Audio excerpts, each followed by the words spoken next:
ओम शांति। 21 अक्टूबर 1975 बाबा के अव्यक्त मधुर महावाक्य। मुरली का टाइटल है बेहद की वैराग्य वृत्ति ही विश्व परिवर्तन का आधार। बाबा कहे, सभी नई दुनिया लाने के निमित्त बने हुए हो। नई दुनिया कब आएगी यह सबको इंतज़ार है।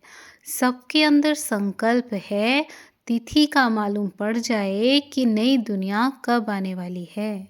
तिथि तारीख मालूम कब पड़ेगा, मालूम होना तो ज़रूर चाहिए। जबकि त्रिकालदर्शी हैं अर्थात तीनों कालों को जानने वाले हैं, तो भविष्य का जानना भी ऐसे ही होगा जैसे वर्तमान को जानना, और भविष्य को जानने का आधार भी वर्तमान होगा। नई दुनिया में आने वाले भी तो ब्राह्मण ही हैं, तो नई दुनिया में जो आने वाले हैं उन्हों की वर्तमान से ही भविष्य की तिथि तारीख ऑटोमेटिकली सिद्ध हो ही जाएगी। जब नई दुनिया कहते हैं तो नई दुनिया की अधिकारी आत्माओं में भी नयापन होना चाहिए। कोई भी पुराना संस्कार, संकल्प, बोल व कोई एक्टिविटी पुरानेपन की ना हो। जैसे अभी एक दो में पुरानी चाल देख कहते हो ना कि यह इनकी पुरानी चाल है, अथवा अब तक यह पुरानी आदत व चाल इनकी गई नहीं है। किसी भी बात में पुरानापन ना हो। संकल्प भी पुराने स्वभाव व संस्कार के वश ना हो। जब मेजॉरिटी व मुख्य आत्माओं में ऐसी नवीनता दिखाई दे, तब नई दुनिया आने की तिथि तारीख स्पष्ट हो जाएगी। जो निमित्त हैं उन मुख्य आत्माओं में नवीनता का और परिवर्तन का अनुभव होगा।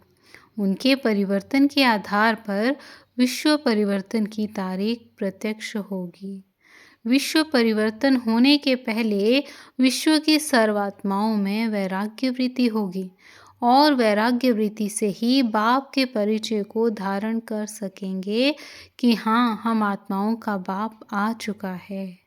तो जैसे विश्व की आत्माओं में वैराग्य वृत्ति ही परिवर्तन का आधार होगा, वैसे ही जो निमित्त बनी हुई आत्माएं हैं उन्हों में भी संपूर्ण परिवर्तन का आधार बेहद का वैराग्य बनेगा। तो संगठन में भी बेहद के वैराग्य वृत्ति को लाने का पुरुषार्थ करो। एक दो के साथी व सहयोगी बनो।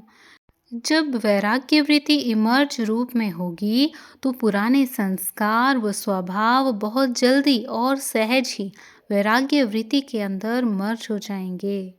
सब सोचते हैं ना कि क्या होगा, जो पुरानापन सब भूल जाएगा।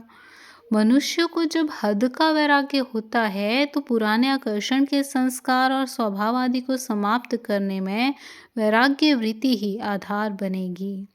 इससे ही चेंज आएगी।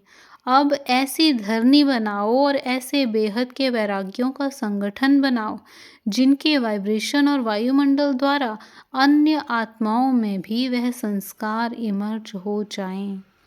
जैसे सेवाधारियों का संगठन होता है, वैसे बेहद के वैराग्यों का संगठन मजबूत होना चाहिए, जिसको देखते ही अन्य आत्माओं को भी ऐसा वाइब्रेशन आए।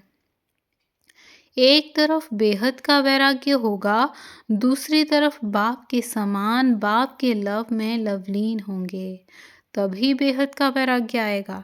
एक सेकंड भी और एक संकल्प भी इस लवलीन अवस्था से नीचे नहीं आएंगे। ऐसे लवली बाप के लवली बच्चों का संगठन हो, उनको कहेंगे लवली संगठन। एक तरफ अति लव, दूसरी तरफ बेहद का वैराग्य, दोनों का संगठन साथ साथ समान दिखाई देगा। ऐसा संगठन बनाओ तो वह तारीख स्पष्ट दिखाई देगी। यह संगठन ही तारीख को प्रसिद्ध करेगा। अच्छा, ओम शांति।